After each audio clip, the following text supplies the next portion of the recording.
Hello and welcome back to my channel. So this time I want to do my final thoughts or my final review regarding about the Lenovo Legion 5 Gen 6 2021 variant, right? If you are interested on how I do my unboxing for this particular laptop, you can go to my previous videos regarding about the unboxing. And also if you are interested about how the laptop performs in terms of frames per second, temperature, and also the fan noise profile, you can also go to my other previous videos right here, right?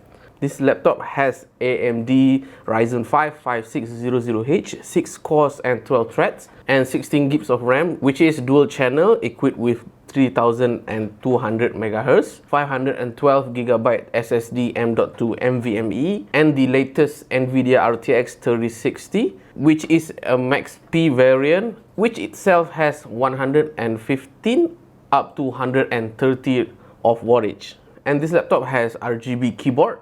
And if you want to toggle between performance mode or quiet mode, you can just as simply as press the Fn and the Q button, and you can see straight away from the power button LED, they can change color between blue, white, or red according to the performance profile that you have picked.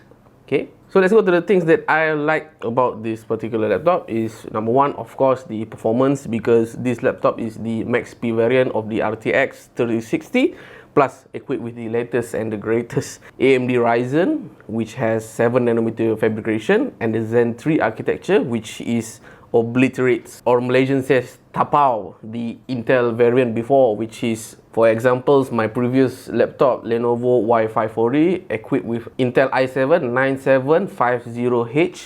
It is the same 6 core and 12 threads, but with an older fabrication. You can notice the fan noise will go to the moon. It will blast like crazy. We will hear the fan noise so prominent, so loud in comparison with this Lenovo Legion 5 2021. Thanks to the AMD, even if we do some lighter tasks like, you know, Chrome browsing, Google Slides, Microsoft Word, it will not pump up the fan noise so loud like the Intel Y540. Sometimes the Intel variant of my Y540 can, you know, sometimes it will go loud, sometimes it go quiet, sometimes it go loud, whereas this laptop does not have that.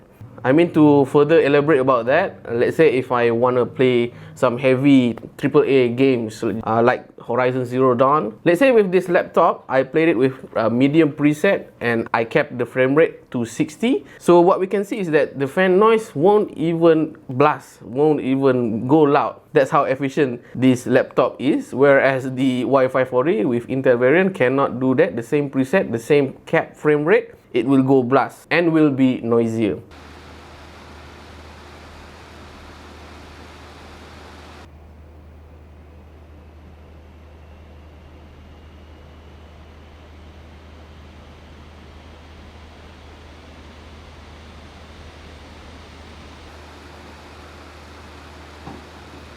So with this laptop equipped with the Full HD and 165Hz of monitor, equipped with G-Sync or V-Sync, let's say if you want to play games like Kingdom Hearts 3 with Full HD with all ultra settings, you can easily get like 100, 110 of frames per second without a budge, without any problem.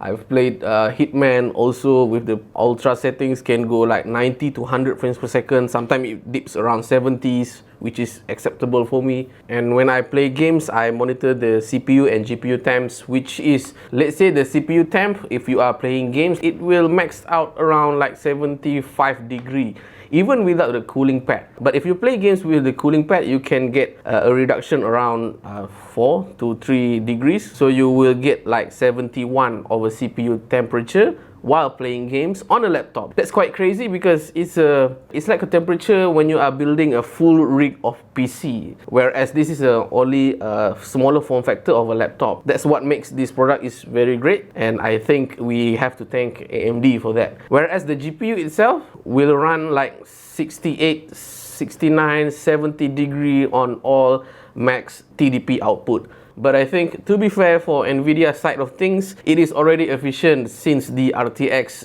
2060 or heck even the RTX 1060 variant, as the GPU temperature is not that hot. in comparison with the Intel side of things. For an example, I use Intel i7-9750H. It will always go like 93 degrees, 95 degrees, which is quite hot as hell, as they say. So let's talk about the form factor. I'm not going to talk any longer about that, as the form factor is actually quite the same since the Lenovo Y530 laptops, I think back in 2 to 3 years. But it is a bit improved in terms of webcam replacement. Before this, Lenovo put the webcam on the lower side of the LCD. Now it is located at the upper side of the LCD. A simple adjustment of the arrow keys, they put the arrow keys like a bit below, and the port itself is great. Much of the port is located at the back. And if we want to talk about the performance, what profile did I use? Is it the quiet mode, is it the balance mode, or is it the performance mode?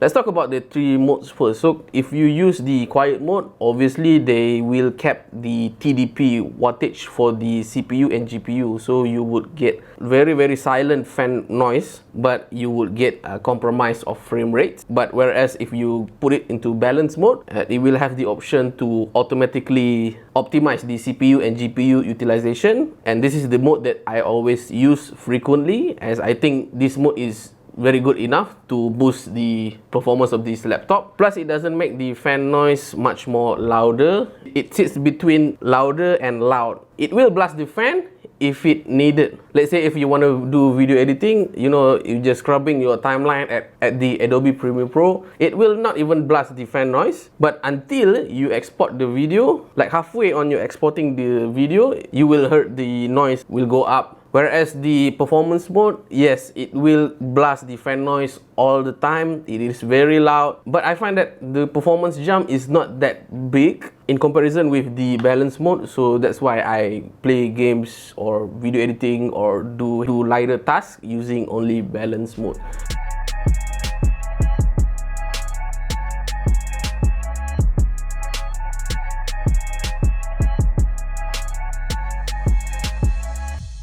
For those who love the RGB keyboard, I think this model is okay for you, but you can only customize 3 profiles. Any color you want, you can choose. But recently, I just saw Jared Tech's review regarding about Lenovo Legion 5 Pro, where I saw the Legion 5 Pro is actually a non-RGB keyboard. It's just a typical backlight keyboard, just white keyboard. Correct me if I'm wrong about that. But this model, to be specific, the Legion 5 Non-Pro, has the RGB keyboard. I think it is a plus for you, as this Legion 5 can be cheaper than Legion 5 Pro, as that variant has the Quad HD LCD panel. So let's jump into the negative side of this laptop. Or is it have any? I don't think so. If any, it does not bother me much. I think the things that annoy me much is actually the power brick, and that's about it. I think because the power brick has a 300 watt of output, and the problem is it is too big. Alright, like the previous model of my Lenovo Y540 is also big. So the problem is not yet been solved. I hope that Lenovo can reduce the size of the power brick, as let's say this laptop weight is around 2.4 kilogram plus with the power brick, so you can get around like 3.5 kilograms. So it kind of like defeats the purpose of the mobility of this laptop. But I think that is not an issue, as I still prefer a Max P variant where a laptop is not compromised by the power wattage. And just recently, Jared Tech find out about the performance issue on the Lenovo Legion 5 Pro, because it does not perform up to par with the competitor. And he find out that the problem comes with the RAM configuration, which is kind of weird. I do not want to make this video more longer, so I would say that my RAM is exactly the same as Jared Tech's Lenovo Legion 5 Pro configuration. So the RAM that has given by the Lenovo is actually will affect the CPU side of things, not the GPU side of things. Let's say if you want to play games that are heavily GPU side, so it will not affect that much. But if you play games like, I think, Far Cry or CSGO, which heavily relies on the CPU side of things, so you can see that the frames per second is not up to par. So the only solution is actually just swap a new performance RAM, and it will go back to the original state of performance. If you want to see that particular video of Jared Tech's performance issues about the Lenovo Legion 5 Pro, I will give the video link on my video description. Make sure you watch the videos first, right? And finally, let's talk about the price for this laptop. As I've mentioned on my previous video, I live in Malaysia. I bought this laptop for like 5,200 on the Lenovo Malaysia's website, but I get a discount code from Technation.my. They are a Facebook page, so that if you contact them personally, they will give the discount code so that you can get the price that I have mentioned. Or else the laptop's cheaper price would be around 5,800, but after the discount code, you will get 5,200 ringgit only. So that's a big of a discount. So make sure you contact the Technation.my page at the Facebook page, right? So in conclusion, I love this variation of laptop equipped with AMD's latest CPU, 6 cores and 12 threads, NVIDIA RTX 3060. Not much of a complaint. I don't use the RGB keyboard much. I just on it for fun sometimes. But still, if you have any question, you can just leave a comment. I will try to reply your comment if I can. So that's about it from me, and I will see you on the next video. Bye.